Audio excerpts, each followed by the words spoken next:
Fala galera, tudo bem? Como é que está você? Tudo bem? Todo mundo aí em casa, todo mundo aí bastante aí na perspectiva da volta às aulas, né? Já já nós estaremos juntinhos com vocês aí, se Deus nos permitir, nós vamos passar por essa fase aí. Então, galera, eu trouxe para vocês aqui uma aula muito interessante para os nossos estudos, uma aula que vai te ajudar a fazer as tuas provas, que vai te ajudar a compreender melhor, né, esse ensino que a gente está hoje aqui tentando à distância, que a gente está aqui tentando levar o melhor da geografia informacional para vocês. Então eu trago para vocês nesta aula a industrialização brasileira, o processo de industrialização no Brasil. O Brasil que é um país subdesenvolvido, porém industrializado. A gente tem uma série de características de país que tem a modernização, de um país que se industrializou, porém a gente optou pela substituição de importação. Grava bem esse nome aí, substituição de importação.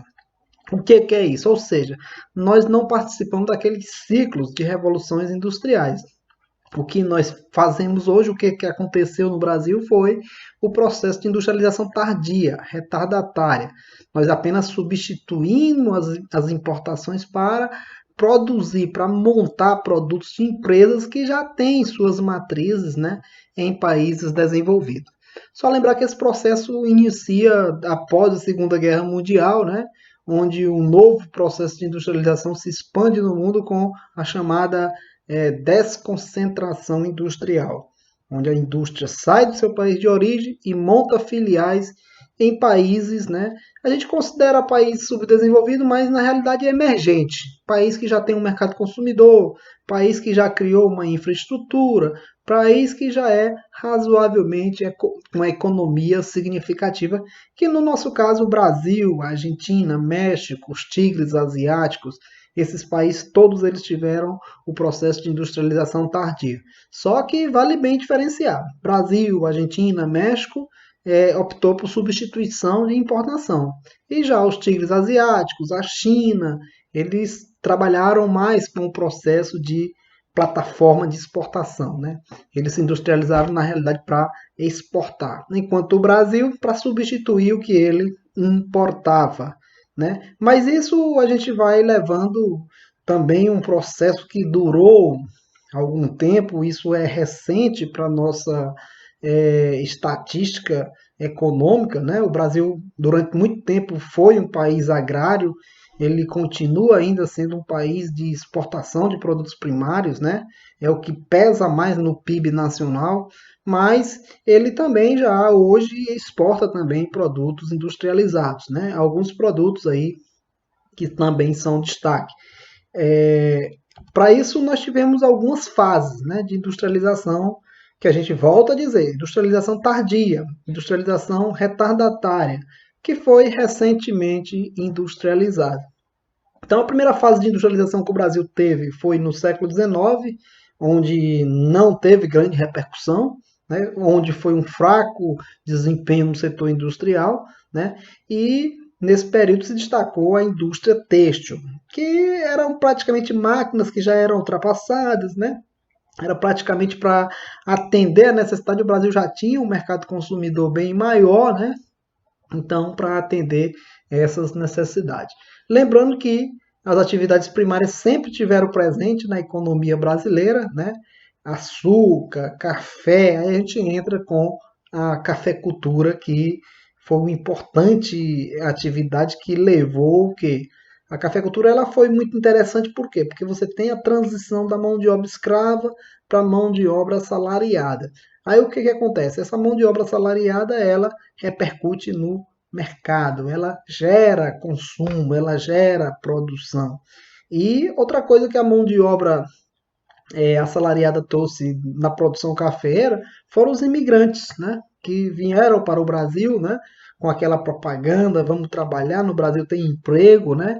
Mas muitos ficaram na dúvida, mas como a Europa vivia um momento difícil, né? Muitos vieram para o Brasil para eles vieram com o intuito de trabalhar, eles vieram com a questão atraída pela propaganda que o governo fez, né, para puxar italianos até japoneses. Então, a gente tem um destaque aí nessa questão dos imigrantes que eles trazem uma nova visão, né, de trabalho no Brasil. Eles trazem uma visão empreendedora. Isso ajuda bastante o mercado a crescer, ajuda bastante. Inclusive é por isso que a região Sudeste, a região Sul, ela se tornou a região concentrada do Brasil, a região de maior concentração técnico-científica e informacional, principalmente de maior concentração, né, de fluxo de pessoas, de mercadoria, de fluxo de informação. Então, a gente tem um Brasil que historicamente ele é atraído por essa mão de obra imigrante que ajudou, contribuiu. Mas não foi só isso. A produção cafeira também, ela, de certa forma, ela instalou aqui no Brasil uma infraestrutura, portos, ferrovias, né? O sistema de transporte ele dá uma alavancada, né? Ele melhora um pouco, e isso ajuda o deslocamento, ajuda o fluxo, por isso que isso terminou sendo atrativo para a indústria aqui no Brasil. Então, sempre lembrar que nesse processo de industrialização no Brasil, nós temos as fases da industrialização do Brasil. Então, a gente destaca até 1900, né, e 30, mais ou menos até 1930, o Brasil ainda agrário, o Brasil sem indústria, ou que até se industrializou, mas com um fraco desempenho, né, no setor industrial. De 1930 para cá, aí você tem a era Vargas, né? Aí a gente tem o processo de industrialização, né, 100 anos após a Revolução Industrial. Isso é que foi o mais marcante. E a gente tem um governo também que se preocupa aí na questão, aí entra aquela fase de mudança, né? Lembrando que houve a crise de 29, a crise de 29 quebrou a bolsa de Nova York, a crise de 29 provocou a crise da cafeicultura aqui no Brasil. Então isso gerou outros rumos, né? Isso gerou principalmente um New Deal, um novo acordo, uma nova política econômica mundial, né? Que é aquela, inclusive, de intervenção do Estado na economia, onde aí você destaca a era Vargas, né? Onde ele entra com as empresas estatais, onde ele entra com os capitais nacionais e onde ele entra com a infraestrutura. Então, Getúlio Vargas passa a ser, no fluxo de impulso industrial, ele passa a ter a primeira, o primeiro patamar de indústria no Brasil. Destaque, inclusive, para as indústrias de base, siderúrgica, metalúrgica, que foram criadas empresas importantes como a CSN, Companhia Siderúrgica Nacional, a Vale do Rio Doce, né? E, consequentemente, aí também a Petrobras, a Embratel, o governo investiu muito aí nesse setor. E, passando da era Vargas, né? O outro impulso da industrialização no Brasil, isso é importante porque lá você vai sempre aí nessas questões de vestibular destacar essas fases, né, do crescimento industrial brasileiro. Então, você tem aí até 1930 um Brasil ainda agrário, aí você tem de 1930 a era Vargas, que eu falei agora há pouco, e chega aí a era JK, Juscelino Kubitschek, né? 50 anos de progresso em 5 anos de governo. Juscelino Kubitschek ele faz uma reviravolta, inclusive construindo Brasília, né, inclusive trazendo novos planos, né, para a economia brasileira, entre ela a indústria automobilística. O Brasil dá um passo, né, o Brasil opta aí pela indústria, né, de bens de consumo durável, eletrodoméstico, automóveis, né, que é tanto que a grande propaganda de Juscelino Kubitschek, além da nova capital, é a indústria automobilística que chega de vez no mercado, né? Dando prioridade às rodovias aqui no Brasil, certo? Então a gente tem essa parte aí que leva esse modelo de industrialização a ser considerado substituição de importação. Porque de Getúlio Vargas, Juscelino Kubitschek, aí entra depois os governos militares, né? Onde entra também o milagre econômico, onde entra também a década perdida. A gente vai ver isso aí nas próximas aulas, essas fases detalhadamente. Aqui a gente vai principalmente destacar as características e esse processo de industrialização no Brasil aqui. Entre essas características, há empresas multinacionais, né, por estímulo do Estado, você vai lembrar aí Getúlio Vargas, você vai lembrar aí Juscelino Kubitschek, que eu falei agora há pouco, inclusive é sempre bom você fazer uma comparação de Getúlio Vargas com o Juscelino Kubitschek. Por quê? Porque você tem aí um que investiu no setor estatal, um que investiu no capital nacional, estou falando de Getúlio Vargas, e o outro que investiu em capital estrangeiro e o outro que investiu em indústrias multinacionais. Então você tem aí praticamente um modelo contrário de um para o outro. Aí quando chegam os governos militares, eles fazem a aliança, a tríplice aliança econômica. Aí já entra capital nacional, capital estrangeiro e o capital também do governo, né? Esse capital nacional são as empresas nacionais que ele incentiva, as empresas estrangeiras também entram e o governo também passa a investir para fazer o tripé da economia crescer, né? Você sabe que os governos militares foi onde teve o milagre econômico, né? E foi o maior crescimento econômico que o país teve, né? Chegando a 10% do crescimento do PIB por ano. Lembrando que isso aí também provocou consequências, né? Essas consequências que foram dívidas, né? O Brasil triplicou a dívida pública e a dívida econômica com o FMI.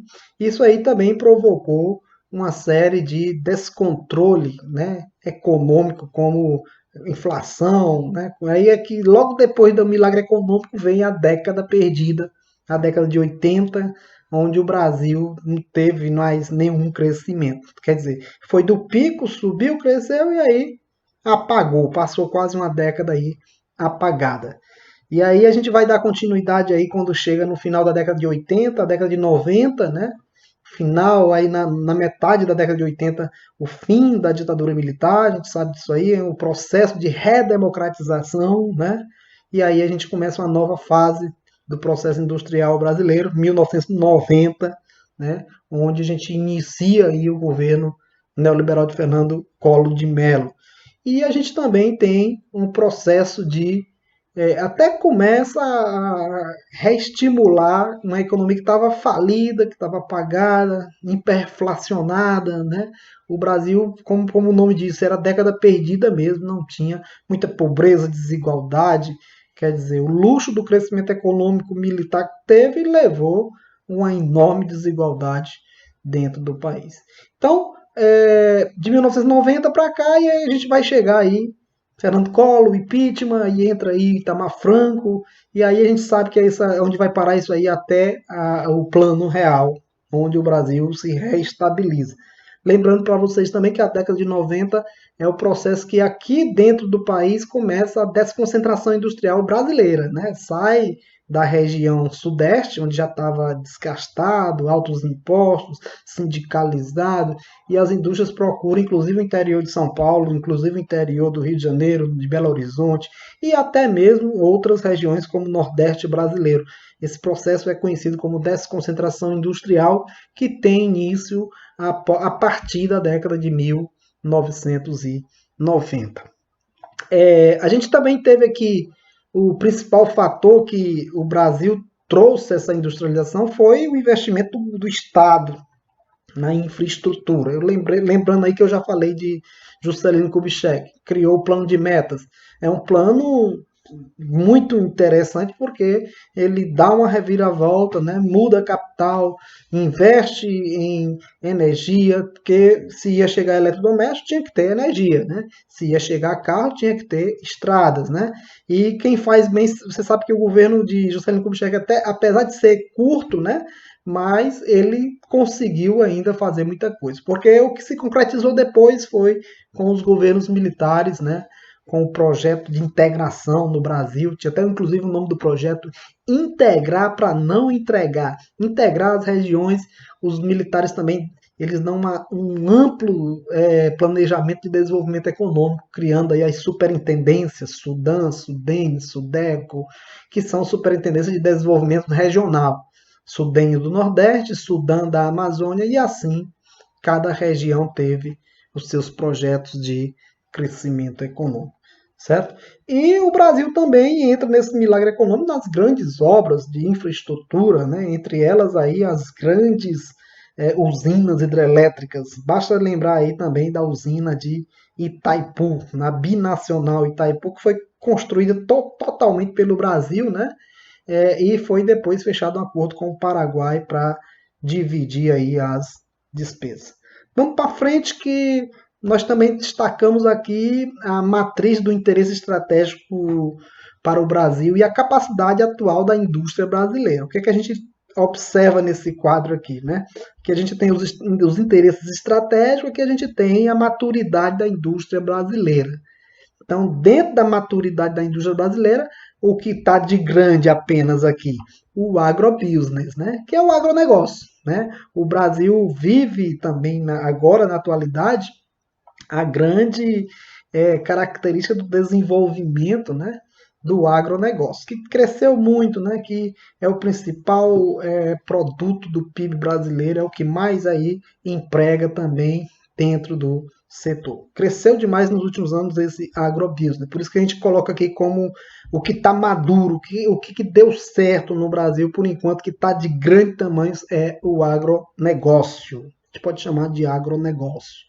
Porque esse sim tem dado resultado, que a gente vai entrar lá naquela parte de agropecuária com a mecanização e modernização do campo. Nos outros fatores de maturidade, claro, de média para razoável, a gente ainda tem aí uma indústria automobilística, vale lembrar, ela passa por uma crise agora, em 2020, né? Você tem a indústria automobilística praticamente dando férias aí para os funcionários, né? Em recessão da produção. Então, a gente vai ter esse tópico aqui de alguns, infelizmente, com essa crise mundial, a indústria automobilística brasileira pode sofrer um baque importante. Já existe aí, já está existindo aí, inclusive, o fechamento de algumas fábricas aí em algumas regiões. A indústria aeronáutica, a gente perdeu a nossa Embraer, né? Infelizmente, eu fico triste por isso, né? Mas a Embraer, que era a única indústria de ponta que o Brasil tinha, né? E ela foi vendida agora pela Boeing. A Boeing comprou as ações da Embraer, que deixou de ser uma empresa brasileira, nacional, agora de ser uma indústria multinacional. O turismo que a gente tem significativamente aí, a gente teve Copa do Mundo, a gente teve Olimpíadas, né? A gente tem dois grandes setores que levou o crescimento do turismo aqui no Brasil, que foi a Copa do Mundo e as Olimpíadas, né? Porém, o que, que aconteceu? Esse legado, né, dessas duas grandes competições, ele ficou praticamente abandonado, né? Não houve um legado para melhoria de saneamento básico, melhoria, porque o projeto era esse, melhorar transporte, melhorar saneamento. Então, infelizmente, a gente tem que dizer que o turismo ainda sofre com esse problema. A indústria têxtil, que é outra que deu certo porque ela já vem de muito tempo, né? E aqui você observa aqui, ó, pequena maturidade da indústria brasileira. Aí a gente destaca o que hoje é tema no cenário internacional, né? O que hoje é de interesse de o mundo viver uma nova era, a quarta revolução industrial. Se a gente não chegou nem na terceira, né? Imagine na quarta. Mas a gente tem alguns setores que, aos poucos, o Brasil, vamos dizer que ele está engateando, né? Por isso que é muito pequeno aqui a maturidade do Brasil na indústria química fina, na software, biogenética, biotecnologia. Lembrando que tem países que têm a mesma característica econômica do Brasil, emergente, como a Índia, né? Que se destacam aí no setor de software, né? A Índia, que é o segundo maior produtor mundial de software. E o Brasil ainda nada, tá? Como a gente coloca nesse quadro, pequeno. Né? É de interesse estratégico, porém de atuação ainda muito pequena. Aqui a gente coloca um gráfico do que eu falei agora há pouco para vocês. Esse gráfico aqui vai ficar muito interessante para vocês, porque ele destaca aqui uma linha do tempo, né? Se vocês podem observar aqui, ó, vou mostrar aqui para vocês, ó, 1947, 1956, só lembrando que aqui não tem a Era Vargas, né? Tem um pouquinho aqui da Era Vargas, né? Essa linha vermelha aqui mostra aqui o Brasil e a grande onda tecnológica, né? a participação do Brasil no setor industrial, né? Principalmente isso transformado em PIB. Então você observa que de 1956 a 1990. A gente pode ver aqui que aqui foi o pico de crescimento econômico industrial brasileiro. De lá para cá, ó, foi bem menos, foi menos significativo aí. E aqui você vê os governos aqui que eu falei, JK, ditadura militar, aí você tem vários governos, Ernesto Geisel, Figueiredo, nos últimos fins do grupo. 1985 aí você tem o fim da ditadura militar, a era Sarney, a era Sarney ficou como a década perdida, grande inflação. Inclusive aqui você vê aqui uma queda significativa aqui desse PIB brasileiro, né? Essa parte aí você que observa onde o Brasil tenta se reestruturar. 1990 e vem aí a nova década, né? O Brasil tenta buscar e respirar, porém a abertura econômica feita, como eu disse, aí, no sistema neoliberal, o governo Fernando Collor de Mello, em 1992, né? Ela dá um impulso na economia, só que ele entra em impeachment, né? E aí cai de novo. E aí a gente tem em 1994 o Plano Real no governo Itamar Franco, que tinha como ministro Fernando Henrique Cardoso, que levou a fama por ser ministro, né, da Fazenda. Ele implanta o sistema do Plano Real, dá certo, e aí você tem uma estabilidade. Você não tem aí um crescimento tão significativo, mas o Brasil ele deu uma estabilidade. Estabilizou a moeda, estabilizou a inflação, estabilizou uma série de fatores aí. Por isso que a era FHC ela também foi importante, porque também foi a era forte do neoliberalismo, privatizações de empresas estatais. E entra aí a era Lula, né, que deu também um impulso, mas nos últimos anos com o governo Dilma, você está vendo aí uma queda do percentual econômico, né? Talvez por ter aberto demais os impostos para as indústrias, aberto demais a economia e deixando de arrecadar muito, bastante, né? Também vê aí a questão da Petrobras, do Lava Jato, isso aí diminuiu muito aí a corrupção política sempre, se você observar, sempre afetou aí a questão econômica do Brasil. Então, a gente traz aqui um mapa, três mapinhas aqui do Brasil, né? A indústria segundo grau de inovação, você vai vendo aí que quanto mais vermelho vai ficando, né, são as empresas que vão ampliando a especialização de produtos padronizados, né? E a gente tem a região sudeste, claro, você tem aí sempre a região sudeste. Falei agora há pouco nesta aula, né, Milton Santos que destaca aí como a região concentrada. Ela é a região mais importante do Brasil. Beleza, galera? Tem mais coisa para a gente falar aí da indústria no Brasil, né? Eu poderia estar destacando também aqui no Brasil o Nordeste, que passou a se industrializar na década de 90 para cá. As outras regiões, a Amazônia, um sistema, todos dois que foram beneficiados, né, pela aquela questão da Superintendência de Desenvolvimento Econômico, certo? E na aula de hoje a gente traz o melhor para vocês, né? Traz a informação e vocês aí vão absorvendo, vão aí anotando, né? Se tiver alguma dúvida, escreve lá, manda um comentário, dá um like, viu? Eu hoje vou ficando por aqui. Não tem música hoje, mas depois eu vou preparar uma musicazinha para vocês na próxima aula, bem interessante. Beleza, galera? Valeu, obrigado e até a próxima. Fica com Deus.